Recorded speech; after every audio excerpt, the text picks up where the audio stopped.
So guys 2008 का 2008 से आपका चल रहा है सेट नंबर 3, जिसका पार्ट 1 मैंने अभी थोड़ी देर पहले आपको कराया, क्वेश्चन नंबर 1 से लेके क्वेश्चन नंबर 30 तक। यस गाइज, यहाँ हम लोग बात करेंगे क्वेश्चन नंबर 31 से आगे की पार्ट नंबर 2 में।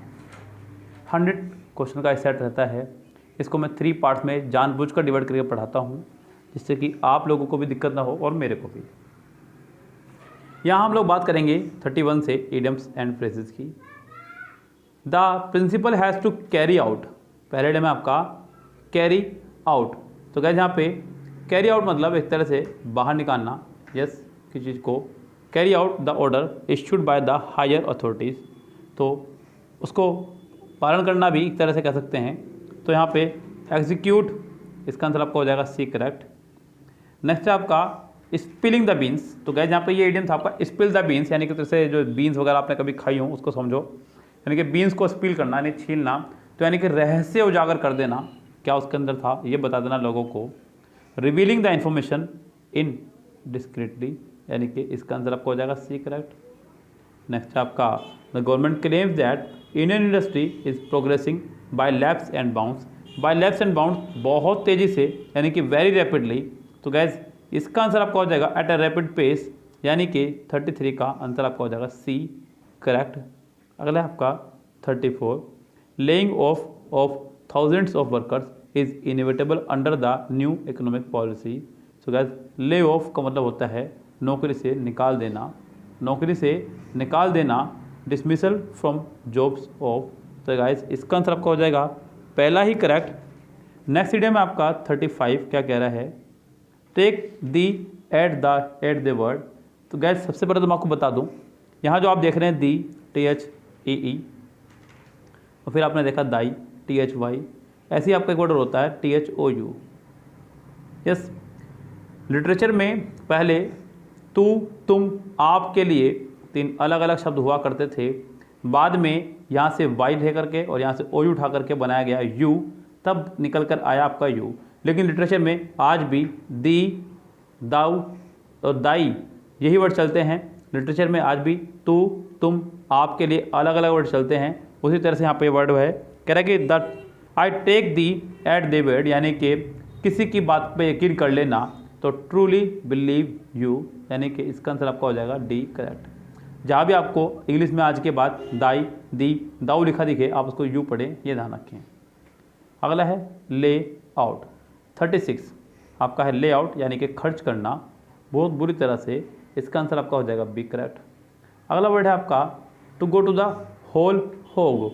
To go to the whole hog, यानी कि काम को पूरी तरह से फिनिश करना या कंप्लीट करना, टू डू इट कम्प्लीटली, यानी कि इसका आंसर आपका हो जाएगा बी, करेक्ट।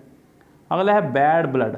बैड ब्लड मतलब पुरानी दुश्मनी, पुरानी दुश्मनी, यानी कि फाइट, जेलसी, एंग्री फीलिंग या डिस्ट्रस्ट।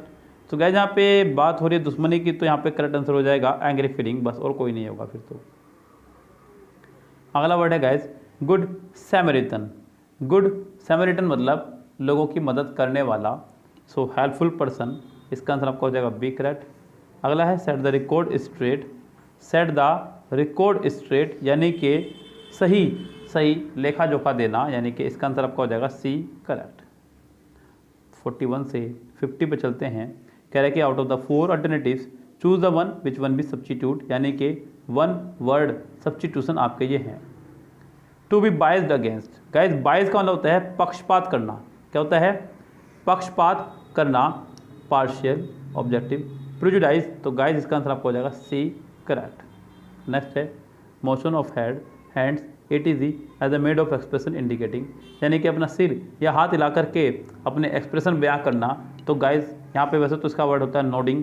ऑप्शन देखते हैं क्या दिया हुआ है, अगर है तो ठीक, देखते हैं। जेस्चर मतलब इशारे करना। 42 का पहला ही आंसर हो जाएगा करेक्ट, जेस्चर। अगला वर्ड है bitter and violent attack in words. शब्दों का किसी पर बहुत बुरी तरह प्रहार करना, गाली वाली दे करके या कुछ भी समझ लीजिए आप। तो डायस्पोरा, डायस्क्रिटिज्म, डायडम या डायट्राइब। तो 43 का आंसर आपका हो जाएगा D, correct. Treatment bye means of exercise and massage, किसी का ट्रीटमेंट करना, उसकी एक्सरसाइज और मसाज करवा करके किसी का उपचार करना, तो उसको बोलते हैं गाइस फिजियोथेरेपी। क्या बोलते हैं इसको? Physiotherapy. The abandonment of one's country और कोज, तो यहाँ पर छोड़ देना अपनी कंट्री और किसी चीज़ को किसी कारण से, तो defection, abandonment. A place where birds are kept, जहाँ पर पक्षियों को रखा जाता है उसे बोलते हैं अवियरी। पक्षी और मधुमक्खियों को रखने के लिए अपियरी, ये तो आपको पता ही होगा। इसका आंसर आपका है C correct. A method which never fails, एक ऐसा मेथड जो कभी फेल ही ना हो, जो कभी माफ हार ही ना माने मेथड, ऐसा मेथड, तो इसको बोलते हैं इनफेलिबल, यानी कि जो कभी फेल ही ना हो। Something which can not be believed, कोई ऐसी चीज़ जिस पर यकीन ना किया जा सके, incredible. Body of a human being और animal embalm for burial, so guys यहाँ पे किसी मनुष्य की बॉडी को या एनिमल की बॉडी को बाम लगा के रखना दफनाने से पहले, तो गाइस ये तो आपने सुना ही होगा, फिल्में भी इसके ऊपर बनती है, मम्मी, यानी कि मम्मी एक ऐसा शरीर जिस पर तेल वेल लगा करके या कोई ऐसा लेप लगा करके काफ़ी समय तक उसको सुरक्षित रखा गया हो, उसे बोलते हैं mummy. Of very bad morals characterise by debasement और डिग्रेडेशन, बहुत ही गंदे इसके नैतिक हों, चरित्र हो, नीचापन हो। सो गाइज 50 का आंसर आपका हो जाएगा डी प्रेव्ड, यानी कि सी करेक्ट। आगे बढ़ते हैं, क्या कह रहा है 51 से 55 आपको 5 वर्ड दिए गए हैं, लेकिन इनमें से कोई एक वर्ड आपका रोंगली स्पेल्ड है, आपको उसे बताना है वो कौन सा है। जैसे कि पहला वर्ड है अकम्प्लाइस, ACCOMPLIC, जो कि बिल्कुल करेक्ट है। नेक्स्ट वर्ड है अकम्पेनमेंट, वो भी ठीक है। अकम्पलिशमेंट ACCOM, बिल्कुल ठीक है guys. Accommodation, so guys accommodation की स्पेलिंग यहाँ पे दी है उसने रॉन्ग। एकोमोडेशन की स्पेलिंग में ACCOMMO आपका होना चाहिए था, यानी कि डबल M होना चाहिए था आपकी भाषा में। इसका आंसर हो जाएगा आपका डी करेक्ट। अगला है रिप्लेकेबल 52, जो कि ठीक है। रिप्लेसिंग, देखिएगा यहाँ पर रिप्लेसिंग की स्पेलिंग कुछ साफ दिखाई दे रही है कि रॉन्ग है। रिप्लेस से बनाया वर्ड आपका, लेकिन जब ING लगाएंगे तो आखिरी का ई आपका हट जाएगा, ई जुकादू नहीं रहेगा। इस सेंटेंस का बी ही एरर हो जाएगा correct.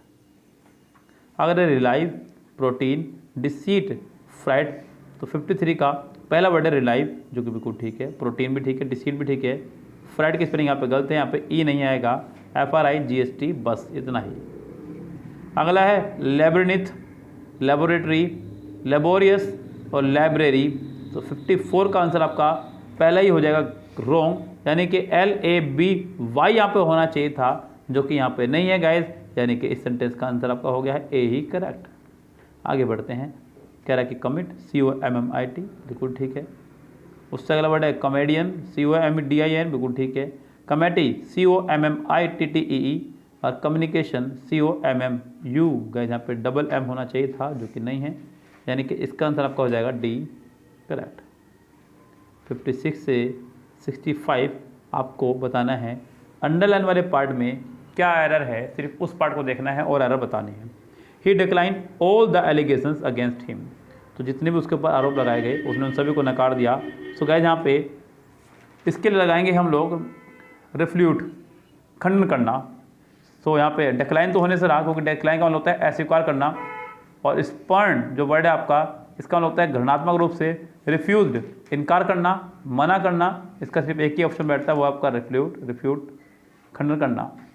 It's time we leave, मैंने आपको बताया है कि जब भी सेंटेंस में आपका हो इट इज़ टाइम या it is high time, it is high time, it is time या फिर इट इज़ हाई टाइम, दोनों में से कोई भी एक हो तो आपका सेंटेंस बनेगा सब्जेक्ट और किस सेकंड फॉर्म में। यहाँ पे लीव नहीं, यहाँ पे लेफ्ट होना चाहिए था, जो कि पहले ही ऑप्शन में है आपके। So it is time we left, यानी कि आपका आंसर हो जाएगा ए करेक्ट। सेंटेंस नंबर 58 क्या कह रहा है? कह रहा है कि we spend an hour discussing about his character. अगर आप लोगों ने हमारा फिक्स्ड प्रपोजिशन का लेक्चर देखा हो, जो मैंने बनाया हुआ है, यूट्यूब पर जाइए, हमारी प्लेलिस्ट में आपको फिक्स्ड प्रपोजिशन नाम के लेक्चर मिलेंगे, वहाँ जाइएगा, आपको पता चलेगा कि डिस्कस के साथ में कभी भी कोई प्रपोजिशन का इस्तेमाल नहीं किया जाता है। तो यहाँ पर अबाउट आपका नहीं आएगा गाइस, यहाँ पे अबाउट आपका पूरी तरह से रॉन्ग है। क्वेश्चन नंबर 59 कह रहा है कि after the letter reach me I shall know the result. यहाँ पर हमें अंडरलाइन वाला पार्ट देखना है, इसलिए अगले पार्ट को देख करके मैं इसे ठीक करूँगा। नेक्स्ट पार्ट में उसने लगाया है शैल प्लस फर्स्ट फॉर्म, तो यहाँ पर रीच्ड आप लगा ही नहीं सकते क्योंकि इससे सेंटेंस पास्ट हो जाएगा और नेक्स्ट सेंटेंस आपका फ्यूचर इंडेफिनिट में है।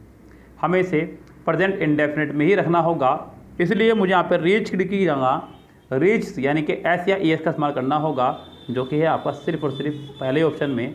इसका आंसर आपका हो जाएगा A correct. I have return library book yesterday. तो गाइस यहाँ पे आ गया है यस्टरडे, और मैंने आपको बताया है कि जब भी किसी सेंटेंस के आखिरी में हो यस्टरडे, एगो, लास्ट, प्रीवियस, तो गाइस यहाँ पे हम लोग सेंटेंस में बनाते हैं सेंटेंस को सिंपल पास्ट यानी कि सेकंड फॉर्म के साथ में। So I return library books yesterday, इसका आंसर आपका हो जाएगा C correct. How long are you working hair.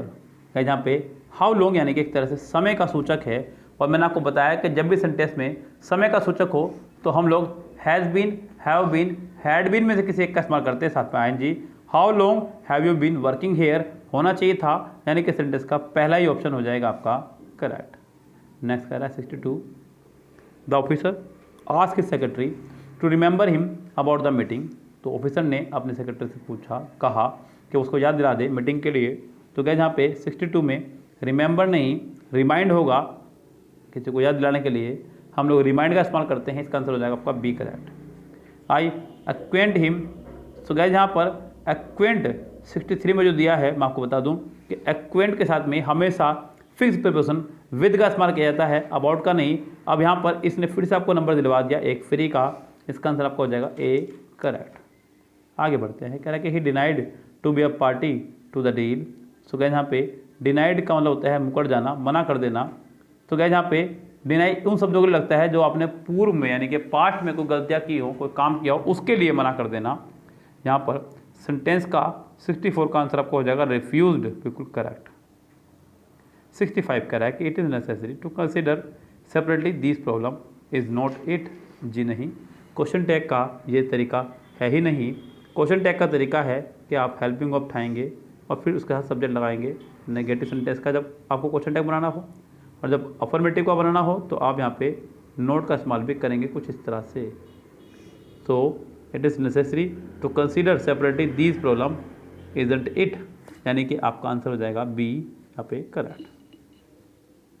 66 से 70 जो कि आपको दिए गए हैं यहाँ पे वॉइस, आपको सेंटेंस को निकालना है सिर्फ ड्रेस से बाहर, सेंटेंस बनाना आपको नहीं है, आप बना भी नहीं सकते। कह रहा है कि the school was damage by the earthquake, sentence तो इतना ही है। तो क्या यहाँ पे was were plus third form का इस्तेमाल किया है, यानी कि सेंटेंस ऑलरेडी पैसिव में है, आपको एक्टिव बनाना है तो आपको सेकंड फॉर्म ढूंढनी होगी।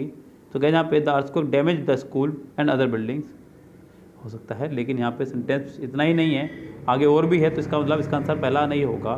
The earthquake damage other building, ये तो खत्म हो गया, ये भी खत्म हुआ, इसका आंसर आपका हो जाएगा डी यहाँ पे करेक्ट पूरी तरह से। 66 you don't need to wind this watch. 67 में उसने कहा कि आपको ज़रूरत नहीं है इस वॉच को चाबी भरने की। अब इसको आप दो तरह से बना सकते हैं, या तो आप डोंट वाले पार्ट को बनाइए is not, am not, are not लगा करके, या फिर टू विंड वाले पार्ट को आप ऐसे बना सकते हैं to be bound, to be bound. हालांकि उसने इज या मार का इस्तेमाल नहीं किया है, इसका मतलब उसने इस वाले पार्ट को ही बनाया है पैसिव। टू बी बाउंड कितनों में है आप उसको ढूंढिए आप लोग, जो कि है आपका पहले में, दूसरे में नहीं है, तीसरे में नहीं है, फोर्थ में भी नहीं है। फोर्थ में आपने एक्स्ट्रा वर्ड दे दिया है बाउंडेड अप, जो कि नहीं चलेगा, नहीं चलेगा मतलब नहीं चलेगा। इस सेंटेंस का आंसर आपका हो जाएगा पहला ही करेक्ट। 68 देखिएगा, has somebody token sorry broken the window, sentence में आया हैज़ हैव, तो हैज़ हैव से ही सेंटेंस बनेगा, साथ में बीन आ जाएगा। Has the window been broken, has the window been broken, यानी कि सेंटेंस का आंसर आपका हो जाएगा सी यहाँ पे करेक्ट। लेकिन गाइस अगर बात करूँ सेंटेंस के सही ऑप्शंस की, तो ये भी रॉन्ग ही है। ऐसा नहीं है कि बुक में लिख दिया तो सही है, क्योंकि मैं आपको बता दूं अगर सेंटेंस की शुरुआत में समवन, समबडी, पीपल, पुलिस इनमें से किसी एक शब्द का इस्तेमाल हो तो पैसिव बनाते समय उसे हटा दिया जाता है। यहाँ पर भी हटना चाहिए था, लेकिन फिलहाल हमारे पास ऑप्शन नहीं है इसके अलावा कोई और, तो मजबूरी का नाम महात्मा गांधी है बच्चों। यहाँ आंसर लगाना होगा आपको सी ही करेक्ट। आगे बढ़ते हैं गैस क्या कह रहा है नेक्स्ट सेंटेंस पे। सेंटेंस नंबर अगला, the children are making a noise, is am are plus N G, आपको is am are plus being plus third form लगाना है। A noise is being made by the children, जो कि मुझे B में दिखाई दे रहा है, तो 69 का आंसर आपका हो जाएगा बी ही करेक्ट। 70 सेंटेंस देखिएगा, the child shrills well broke the silence, यहाँ पर ब्रोक जो कि है आपकी सेकेंड फॉर्म, आपको इसी के लिए ढूंढना होगा was were plus third form. So the silence was broken, जो कि फर्स्ट में नहीं है, सेकंड में नहीं है, थर्ड में है सिर्फ, जो कि इसका आंसर आपका होगा, यानी कि इसका आंसर आपका हो गया सी करेक्ट। तो गाइज पार्ट 2 में इतना ही, मिलते हैं आपसे पार्ट 3 में 71 से आगे के क्वेश्चन के साथ में। तब तक के लिए goodbye, have a nice day. और गाइज मैं आपको बता दूं कि हम लोगों ने एक नया चैनल शुरू किया है आपका व्हाइट बोर्ड के नाम से, उस चैनल को आप कर लीजिए सब्सक्राइब, क्योंकि यहाँ जो आपको वीडियो मिल रही हैं वहाँ की वीडियो बिल्कुल अलग रहेंगे। एक तो वहाँ पे मैथ शुरू करा हमने, रीजनिंग के भी लेक्चर हम लोग जल्दी वहाँ प्रोवाइड कराने वाले हैं, बस आप सभी लोग जुड़ जाइए एक बार, फिर वहाँ पे हम लोग सब कुछ शुरू करने वाले हैं। इस गाइस फिलहाल चलते हैं, लेते हैं आपसे विदा, goodbye, have a nice day.